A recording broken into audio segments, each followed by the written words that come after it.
दशमलव भिन्न भाग 2 में आज हम लोग दशमलव संख्याओं का गुणा करना, भाग करना, लघुत्तम समापवर्त निकालना और महत्तम समापवर्त निकालना पढ़ेंगे। और इससे पहले आप लोगों से निवेदन है कि कृपया मेरे चैनल को सब्सक्राइब करें और बेल आइकन दबाना ना भूलें, ताकि मेरी हर अगली वीडियो आप लोगों को प्राप्त होती रहे। और मैं पूरी कोशिश करूंगा कि आप लोगों को अच्छी जितना अच्छा हो सके समझा सकूं, समझाने का पूरा प्रयास करूंगा। चलिए अब शुरू करते हैं। देखिए, सबसे पहले गुणा है, तो दशमलव संख्याओं का पूर्णांक संख्याओं में गुणा सबसे पहले सीखेंगे और इसके बाद दशमलव संख्या का दशमलव संख्या में गुणा सीखेंगे। ठीक, तो चलिए यहाँ पे हम एक संख्या लेते हैं 0.65, 4.65 और एक पूर्णांक हमारे पास है 15। इससे गुणा करते हैं। तो इससे हम लोगों को गुणा करने के लिए सबसे पहले क्या करते हैं कि ऐसे तो हम लोग चाहे तो गुणा कर सकते हैं, लेकिन हमको इससे समझने में आसानी नहीं होगी। तो ये जो पूर्णांक होता है उसको नीचे ला करके रखते हैं। ठीक है, यहाँ पे 4.65 गुणे क्या करेंगे, 1 5 कर देंगे, फिर गुणा करेंगे। ठीक, देखिए हमको इसमें एक गुणा करने में ध्यान रखना है कि जिस प्रकार से हम लोग सिंपल मतलब संख्याओं का पूर्णांकों का गुणा करते हैं, उसी प्रकार से इसका भी गुणा करेंगे। और जो हमको जब गुणनफल प्राप्त हो जाएगा तो उस गुणनफल में ये दशमलव लगाते हैं। किस प्रकार से लगाते हैं देखिए, हम लोग करते हैं। चलिए, 5 × 5 = 25 को हो जाएगा 5, और 5 × 6 = 30, और 30 × 2 = 32 को यहाँ पे 2 हो जाएगा। फिर 5 का 4 में गुणा करेंगे, 5 × 5 = 25 को 5, और 5 × 6 = 30, 2 = 32 को 2, हासिल 3, और 5 × 4 = 20, और 3 = 23 हो जाएगा। हमको 23 हुआ तो 23 यहाँ पे लिख देंगे। 1 × 5 = 5, 1 × 6 = 6, 1 × 4 = 4। यहाँ पे जोड़ेंगे, 5 हो जाएगा, 5 × 2 = 7 होगा, 6 × 3 = 9 होगा, 4 × 2 = 6 होगा। ठीक, अब हमको गुणनफल प्राप्त हो गया 6975। इसमें हमको यहाँ पे चूंकि एक संख्या में दशमलव लगा है तो इसमें हम लोग दशमलव लगाएंगे। इसमें दशमलव लगाने के लिए क्या करते हैं कि हम दशमलव के बाद कितनी संख्या है उसको गिनते हैं। देखिए, दशमलव के बाद 1 2 संख्या है और यहाँ पे दशमलव नहीं है तो इसको नहीं गिनेंगे। ठीक, जिस संख्या में दशमलव होता है उसी संख्या गिनते हैं। 0.65 है, यहाँ पे 2 संख्या है तो अपने दाहिने हाथ की तरफ से क्या करते हैं, अपने दाहिने हाथ की तरफ से 2 संख्या है तो 1 2 गिन करके यहाँ पे दशमलव लगा देते हैं। ठीक, इस प्रकार से दशमलव संख्याओं का पूर्णांक संख्याओं में गुणा करते हैं। अब हम लोग सीखेंगे दशमलव संख्या का दशमलव संख्या से गुणा करना। ठीक, देखिए 5.06 गुणे 3.089 हमारे पास संख्या है। इस दशमलव की संख्या से गुणा करेंगे। देखिए, हमारे पास यहाँ पे अंकों की संख्या अधिक है और यहाँ पे अंकों की संख्या कम है, तो जो अंकों की संख्या ऊपर रख लेंगे और जिसमें अंकों की संख्या कम है नीचे रख लेंगे। इससे हमको गुणा करने में आसानी हो जाएगी। ठीक, तो 3.089 यहाँ पे रखेंगे और गुणे 5.06 यहाँ पे लिख देंगे। ठीक, अब जिस प्रकार से गुणा किया जाता है साधारण पूर्णांकों का, उसी प्रकार से हम इसका भी गुणा करेंगे। ठीक, 6 × 9 = 54 को 4, हासिल 5, और 6 × 48, 48 × 5 = 53 को 3, हासिल 5, 6 0 0, 0 में 5 जोड़ेंगे तब 5 लिखेंगे, और 6 3 18 को यहाँ पे 18 लिख देंगे। फिर यहाँ पे 0 है तो इन समूह में गुणा करेंगे तो हमको ये 0 प्राप्त हो जाएगा, तो 0 लिख देंगे। 5 × 9 = 45 को 5, हासिल 4, 5 × 8 = 40, और 40, और 4 × 44 को 4, और यहाँ पे गुणा करेंगे तो 0 हो जाएगा, तो 0 में 4 जोड़ेंगे तो 0 हो जाएगा, 4 हो जाएगा। फिर 5 है, यहाँ पे 15 लिख देंगे। ठीक, अब यहाँ पे लिखेंगे 4 3, 5 5 10 को 0, 8 4 12 1 13 को 3, 4 1 5, 5 1 6, यहाँ पे 5 उतारेंगे, यहाँ पे 1 लिखेंगे, यहाँ पे फिर लाइन खींच देंगे। ठीक, अब देखिए यहाँ पे दशमलव लगाना है तो ये दशमलव हम यहाँ पर लगाएंगे। कैसे लगाएंगे, क्या करते हैं कि दोनों हमारे पास देखिए, ये भी दशमलव की संख्या है और ये भी दशमलव की संख्या है। इन दोनों दशमलव की संख्याओं में दशमलव के दाहिने तरफ कुल कितनी संख्या उनको गिन लेते हैं। देखिए, दशमलव के बाद यहाँ पे 1 2 3 संख्या है और दशमलव के बाद 1 और 2 संख्या है, तो 1 2 3 4 5 यानी कि सभी संख्याओं को गिन लेंगे। दशमलव के बाद यहाँ पे 1 2 3 4 5 संख्या है, तो यहाँ पे ये जो हमको गुणनफल प्राप्त हुआ है उसमें दशमलव लगाएंगे, दाहिने तरफ से गिनेंगे संख्या 1 2 3 4 और 5। यहाँ पे 5 संख्या पूरी हो गई, तो 5 संख्या के बाद यहाँ पे हम लोग दशमलव लगा देते हैं। ठीक है, इस प्रकार चाहे कोई भी संख्या हो तो हम लोग पहले गुणा करते हैं, गुणा करने के बाद दशमलव के बाद ये जितनी संख्या है उतनी संख्याओं को गिनकर दाहिने तरफ से उतनी संख्याओं के बाद दशमलव यहाँ पे लगा देते हैं। ठीक, एक और हम लोग गुणा करते हैं और सीखते हैं और दूसरे प्रकार से दशमलव लगाना है। ठीक, इसको हम लोग गुणा करेंगे तो समझ में आ जाएगा। देखिए हमारे पास मान लीजिए एक संख्या है 7.708 और गुणे 0.009 है। ठीक, जब इसका हम लोग गुणा करेंगे तो यहाँ पे 0.708 लिख लीजिए, गुणे 0.009 लिख लीजिए। ठीक, तो 9 अट्ठे कितना हो जाएगा, यहाँ पे 72 हो जाएगा, 0 है तो, और 9 सत्ते 63 लिख लीजिए, 0 है तो यहाँ पे 0 0 0 और फिर इस 0 से 0 0 हमको 0 प्राप्त हो गया, ये 2 प्राप्त हो गया, ये 7 हो गया, 3 6 और 0। अब देखिए हमारे पास यहाँ जो संख्या है दोनों, ये 0.708 और 0.009, यहाँ पे देखिए 3 संख्या ऊपर है 3 संख्या नीचे है दशमलव के बाद, तो 6 संख्या हो गई। तो यहाँ पे हमको 6 संख्या के बाद दशमलव लगाना है, तो यहाँ पे सिर्फ हमारे पास 5 ही संख्या, देखिए 1 2 3 4 5, और हमको दशमलव लगाना है 6 संख्या। तो क्या करते हैं, तो 5 संख्या तो यहाँ पे एक 0 और बढ़ा लेते हैं और 0 बढ़ा करके यहाँ पे दशमलव लगा देते हैं, यानी कि 0 अगर हमारी संख्या यहाँ पे कम हो रही है तो बाएं तरफ इस संख्या के दाहिने तरफ नहीं 0 लगाते हैं, इस संख्या के बाएं तरफ 0 बढ़ा करके अपनी संख्या पूरी कर लेते हैं। यहाँ पे 6 संख्या थी, यहाँ पे 6 संख्या हमारे पास थी और यहाँ पे हमको जब गुणनफल प्राप्त हो रहा था तो सिर्फ 5 संख्या थी, इसको 6 संख्या करने के लिए इस संख्या के बाएं तरफ 0 बढ़ा लिया, 6 संख्या हमको प्राप्त हो गया, दशमलव लगा दिया। इस प्रकार से हम दशमलव की संख्याओं का गुणा करते हैं। ठीक, अब हम लोग पढ़ते हैं दशमलव संख्या का भाग करना।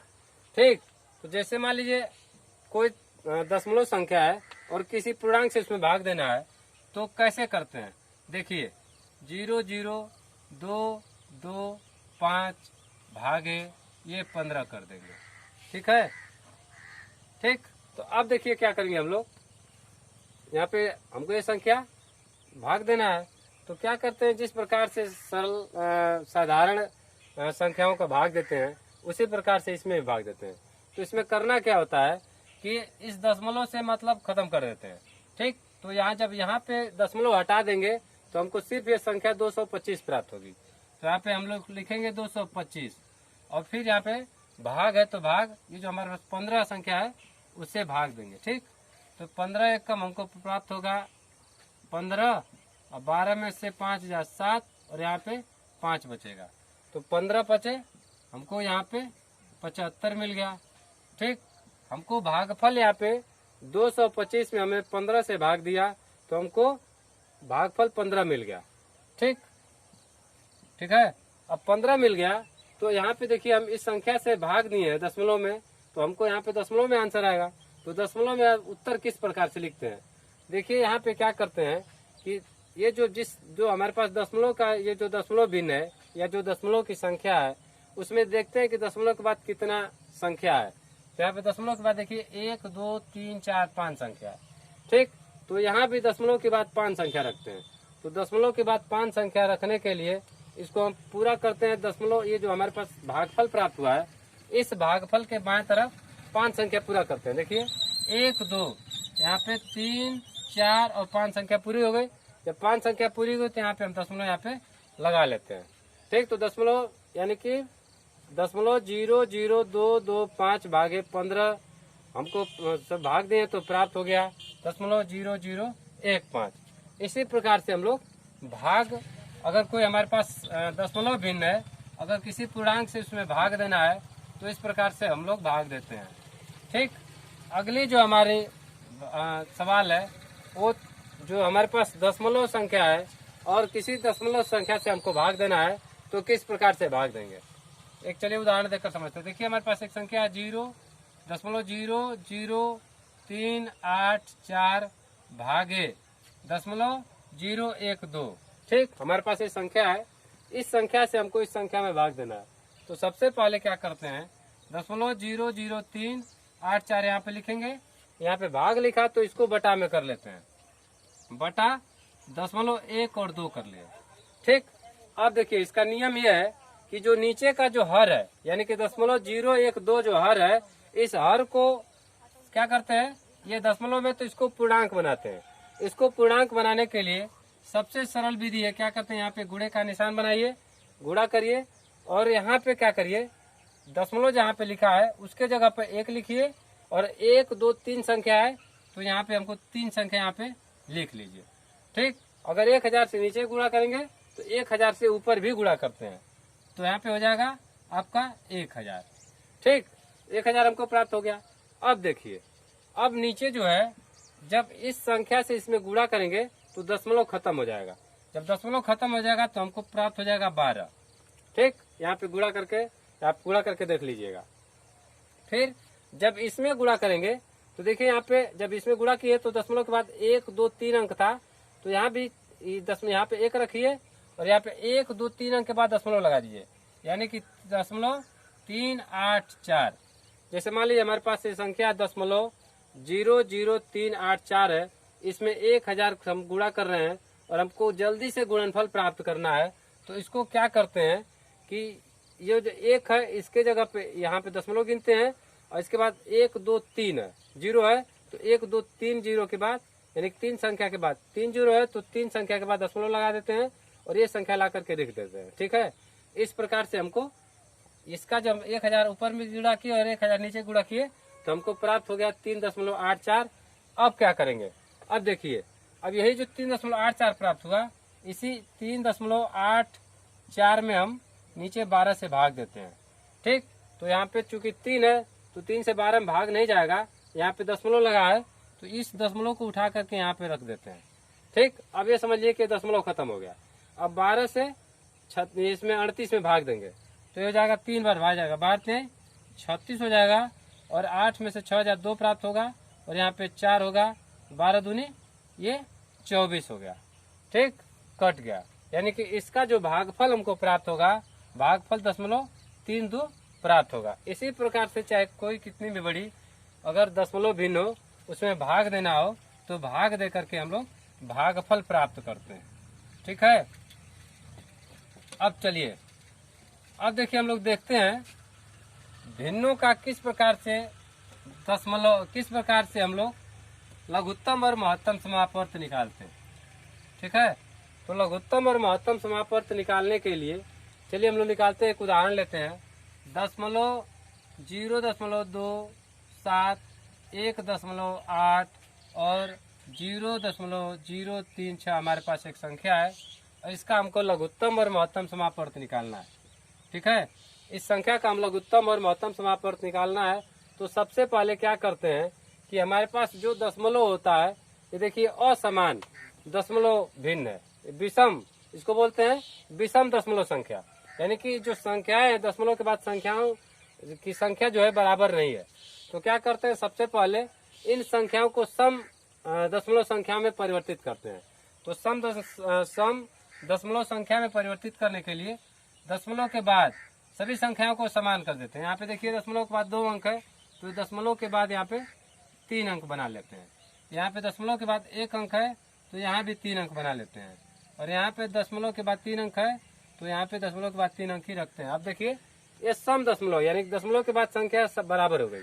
ठीक, इसका अगर हमको महत्तम निकालना होता है तो क्या करते हैं, ये अब दशमलव ही खत्म कर देते हैं।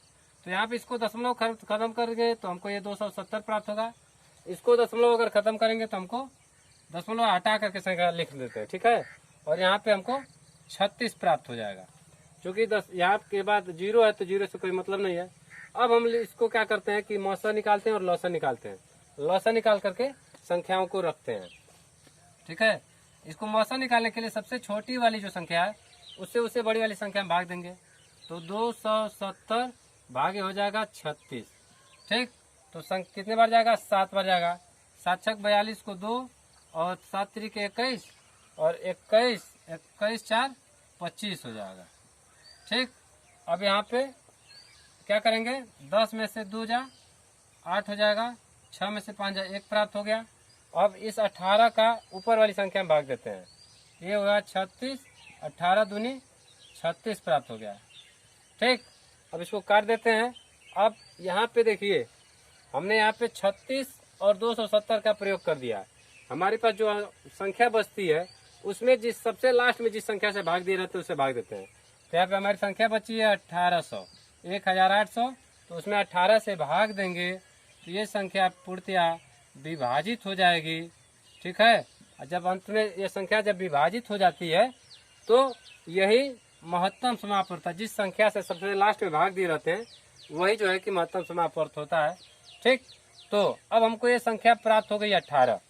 और चूंकि यहाँ पे देखिए 3 अंक के बाद दशमलव है, यहाँ 3 अंक के बाद दशमलव है, यहाँ 3 अंक के बाद दशमलव है, तो इसमें भी क्या करते हैं 3 अंक के बाद दशमलव लगाते हैं।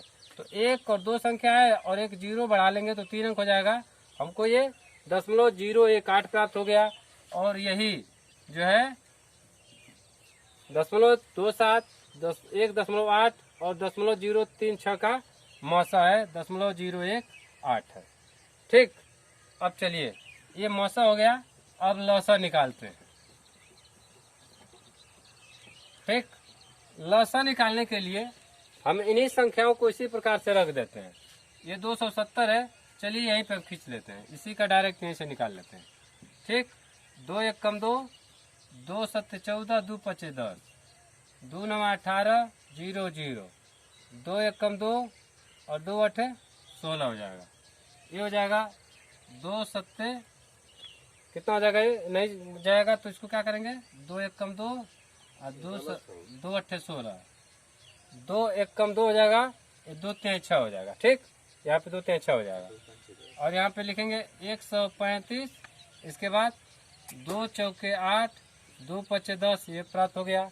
ये हमको प्राप्त हो गया 2 9 18। फिर क्या करेंगे, इसमें भाग नहीं जाएगा तो इसको उतार देंगे, 2 दूनी 4, 2 दूनी 4, 2 5 10 हो जाएगा। इसको भाग नहीं जाएगा तो उतार देंगे। अब 3 से करते हैं, कितना हो जाएगा, 3 छक्के, अरे 3 चौके 12 और 3 5 15, 3 7 21 और 3 5 15, 3 3 9 हो गया। फिर 3 से करते हैं, 3 1 कम 3, 3 5 15, 3 दूनी 6 और 3 5 15, फिर ये कट गया। फिर 3 से करते हैं, 3 5 15 और ये कितना हो जाएगा, नहीं जब भाग जाएगा तो उतार देंगे। फिर 5 से करेंगे, 5 1 कम 5, ठीक, अब 5 5 25, 1 हो जाएगा। फिर 5 से करेंगे, 1 1 1।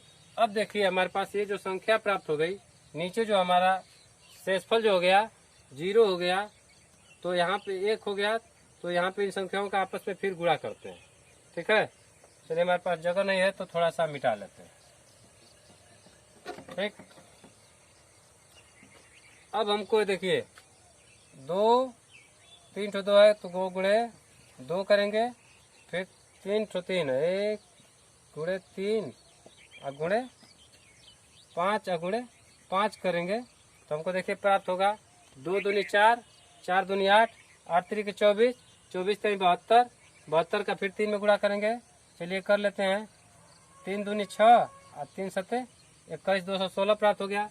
फिर 5 से गुणा करेंगे, 5 6 के 30, अब 5 1 कम 5 3 8 और 5 दूनी 10, 1080 प्राप्त हो गया। फिर 5 से गुणा करेंगे, 5 शून्य 0, 5 बटे 40 को 0, 4 5 1 कम 5 हो गया। यानी कि इसका हमको गुणनफल प्राप्त हो गया 5400। ठीक, जब हमने 270, 1800 और 36 का लघुत्तम निकाला तो हमको इसका लघुत्तम प्राप्त हो गया 5400। ठीक, 5400 लघुत्तम प्राप्त हो गया। अब देखिए जो हमको संख्या जो प्राप्त है, ये संख्या हमको मिली है 0.27 से, 1.8 से और 0.036 से। अब यहाँ पे देखिए 3 अंक के बाद दशमलव है, 3 अंक के बाद दशमलव, 3 अंक के बाद दशमलव है। तो इसमें भी हम लोग क्या करते हैं, यानी कि 3 1 2 3 अंक के बाद दशमलव लगा देते हैं। या हमको ये उत्तर हमको प्राप्त हो गया 5.4। यहाँ जो 0 लिखा होता है उसका कोई मतलब नहीं होता है। ठीक है, यानी कि दशमलव 27 1.8 .0.036 का लघुत्तम समापवर्त होगा 5.2। इस प्रकार से हम लोग संख्याओं को गुणा, भाग या लघुत्तम महत्तम समापवर्त निकालते हैं। आज के लिए बस इतना ही। और आपसे एक बार और निवेदन है, कृपया मेरे चैनल को अवश्य सब्सक्राइब कीजिए ताकि मेरा मनोबल बढ़े। बहुत मेहनत से वीडियो बनाता हूँ और इस प्रकार से बनाता रहूँ। धन्यवाद।